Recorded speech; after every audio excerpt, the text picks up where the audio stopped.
Then the camera pulled back even further.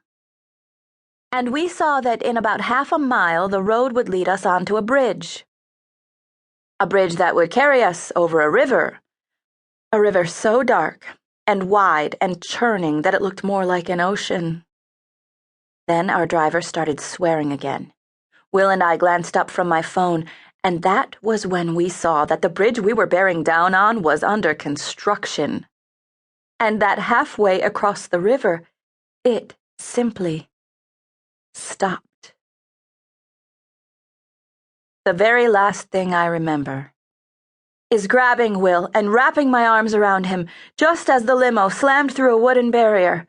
Then that sick feeling you get from a sudden drop, and Will screaming, "To infinity and beyond!" After that, nothing. No memory of hitting the river.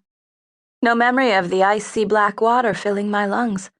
But I know it must have, because I'm dead. So what's it like to be dead? Well, the best part is that up here you don't have to worry about anything. In fact, you can't worry about anything, even when you try. I can't even worry about what happened to Will. So, mostly I just hang out on this comfy cloud couch in the sky. They get pretty cute with that cloud motif up here. Eating perfectly buttered, perfectly salted popcorn from a bowl that never gets empty, while watching EarthTube, which is sort of like a live streaming video of the whole world. If, for instance, I want to see what my BFFs, Crystal, Betty, and Madison, are up to, or if I want to find out if Ruby and Wyatt are still hooking up, all I have to do is whisper their names, then click this golden remote, and their lives come up like a movie on my screen. As though the entire planet is just one big, huge reality show, starring whoever I want it to star. It's heaven. Or at least, it's how I imagine heaven to be. Though I have no way of knowing what it's really like. Because I, myself, am not dead. None of that stuff I told you about just now actually happened. Oh, come on. Did you honestly think I was dead and, beaming this story down to you from heaven? Then you're even easier to fool than I thought. Though I'm sorry I misled you. Really, I am.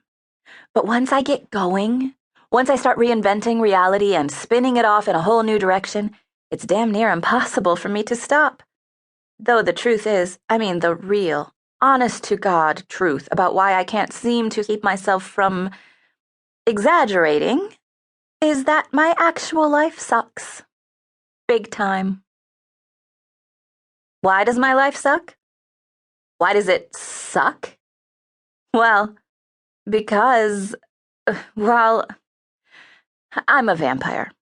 And once a month, in the middle of the night, when the full moon rises over the lonely moor, I wake with a raging thirst clawing at my throat, a thirst that can only be quenched by one thing.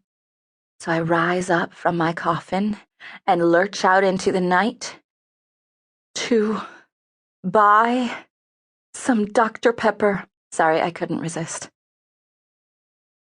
But seriously, the real reason my life sucks is that my father's a dog catcher and my mother's a meter maid. Actually, that's not true. My father's a clown and my mother's a trapeze artist. Actually, that's not true either.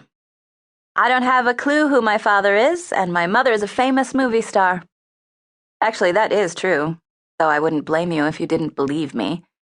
Because, as you might have noticed, I like to stretch the truth a bit.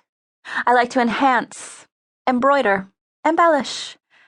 I guess what I'm trying to say is this. I am a big, fat liar. Lying's what I do. I'm sort of known for it. The kids at school even have a joke about me. How can you tell if Colette is lying? Her mouth is open.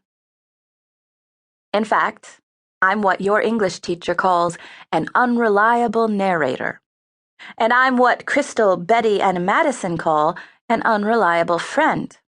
They call me much worse than that, actually. Though only when one of my lies backfires and nearly gets us all expelled or arrested or something, but that hardly ever happens, because I'm just so darn good at it. Or, as my mother's fond of saying,